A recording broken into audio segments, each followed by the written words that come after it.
private companies have led to the huge increase in prosperity that the world has enjoyed over the last 250 years. And we know that by looking at comparisons, like an experimental group and a control group, North Korea and South Korea, Colombia and Venezuela. Societies that have a free market are generally more prosperous, are happier, and of course are freer.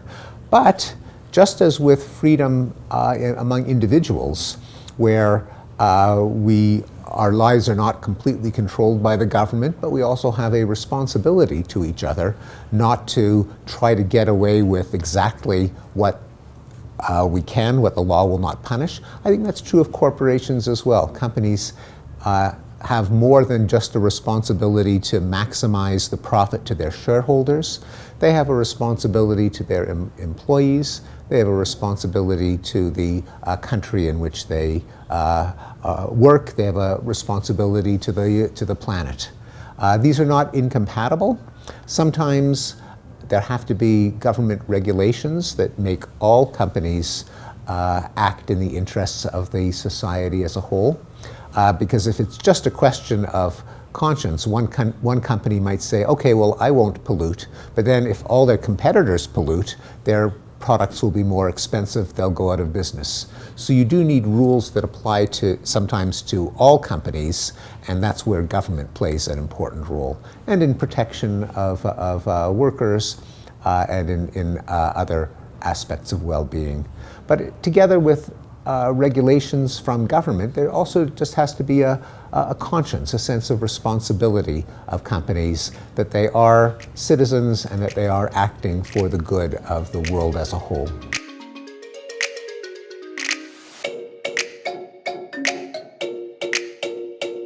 Female leadership in companies, I think, is, female opportunity in companies is important. That the company not be prejudiced against women, that the company not have an environment in which women are held back, either because of discrimination and bias or because of sexual harassment, because the males just see the women as sexual property. If companies do that, they immediately throw away 50% of the talent pool, and they're at a disadvantage. But also, groups that have both sexes will tend to avoid some of the hazards of male leadership, such as ego and dominance and revenge and competition of the kind that we see in baboons and chimpanzees, where males will often have a desire just to compete with each other for status, to dominate.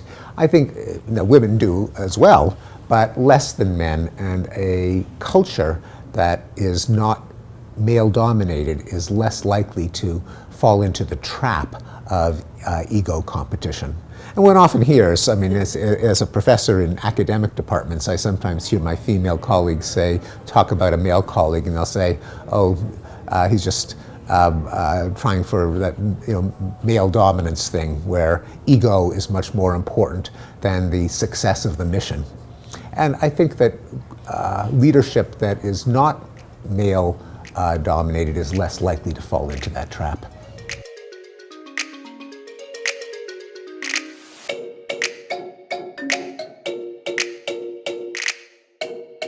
Well, the conversation is how we get smart. No one is enough of a genius to figure everything out by himself or herself.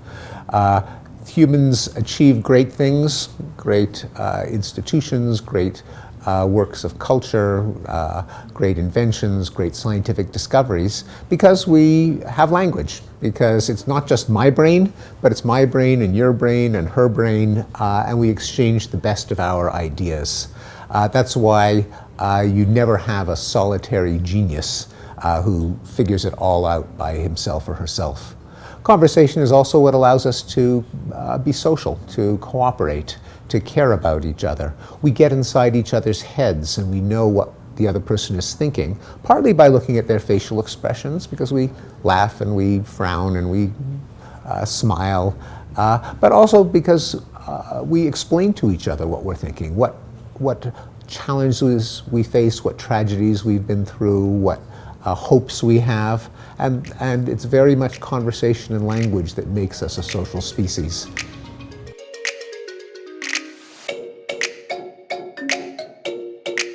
Posibilist is not a real English word. It was, but it should be. I'm hoping that it will become one. It was a term coined by the Swedish doctor Hans Rosling. When people asked him, "Are you an optimist?" he says, "I don't consider myself an optimist, but I'm a serious possibilist."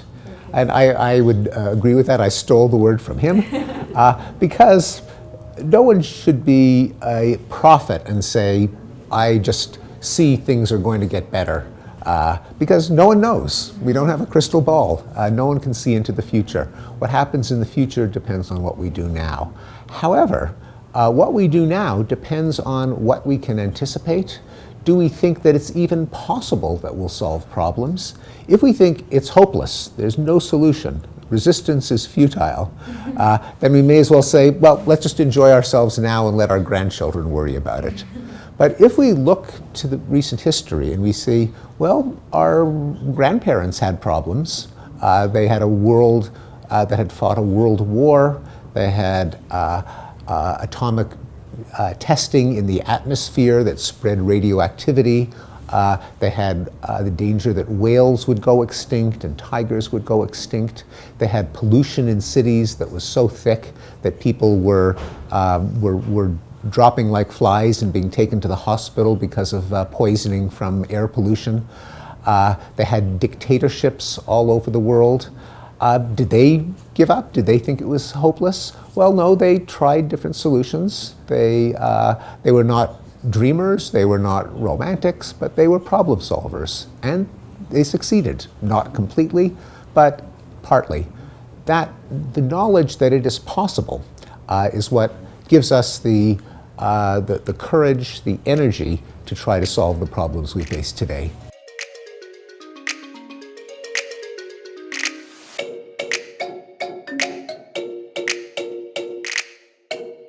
I think when it comes to protecting the environment, there is a crucial role for government, that having people act on their own conscience and just change their own lifestyle is not going to save the planet. The reason is, it's a classic problem called the tragedy of the commons, or a public goods dilemma, where it's, for every individual, it's to their advantage to take advantage of the environment, to bring their cow onto the common field, to use straws if it's convenient, to travel by jet plane. They get all the advantages. The disadvantages are felt over the entire planet. If they make a sacrifice, they are the ones that suffer. Everyone else benefits. Now, if every individual thinks that, then no individual has the incentive to make their own sacrifices to benefit everyone else. Now, maybe if we had perfect conscience, if we were angels, and we thought, if we followed Immanuel Kant's categorical imperative, I should only do what I can recommend that everyone else do. Well, maybe that would solve the problem. But I don't think we are angels. People will always have, even if they have a little bit of selfishness, they will say, well, why should I give up air travel? Why should I give up plastic straws if everyone else is using plastic straws? What the government can do is they can put a tax on plastic bags and plastic straws, or in some cases ban them if it's a trivial sacrifice. Nothing wrong with paper straws. Then that would mean that it doesn't depend on individual altruism, individual self-sacrifice. I don't believe that government should control every aspect of our life. I have some libertarian sentiment. I think people should be free, but there are cases where the only solution is regulation by governments. And I think for most forms of pollution, government action will be necessary. Together with changes in technology, so that if you can, the best solution of all, even better than government, is if we can enjoy what we want in life without pollution, then you don't need government, because people will simply opt for what is best. So if we had, say, paper straws that were biodegradable and cheaper than plastic straws and work just as well as plastic straws, well, no one would want plastic straws. They would do what's right automatically. So that, when that can be done, that's the best of all. And I think this is especially true in climate change, which is a much bigger problem than plastic straws. Many people say that the solution to climate change is that people should not eat meat, they should drive less, they should forego plane travel. The problem is every individual will say, well, if I sacrifice my vacation and just stay close to home, what difference does it make? Everyone else is flying. Why should I be the one? I'm not going to save the climate just by myself. Everyone thinks that, and so we're in trouble. So you do need taxes on carbon so that people factor in the damage they do to the environment every time they get into their car or plan a vacation. But even better would be if we had abundant energy that did not emit carbon, where you could get into your car powered by a battery. The battery was charged by solar or nuclear or hydro, and it was the cheapest form of energy was zero carbon energy. Then we wouldn't need the government at all because people would just do what is cheapest. So although I think we need both, in the long run, best of all would be technology that makes it the cheapest to do what's best for the environment.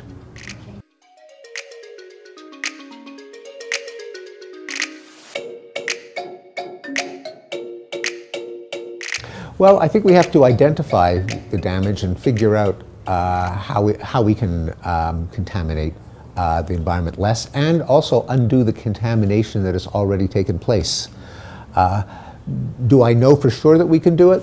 I don't know for sure, but what should we do? What we should do is figure out how do we get from here to where we want to be? How do we reduce the amount of CO2 in the atmosphere? And to outline the pathway and to argue for it as strongly as possible.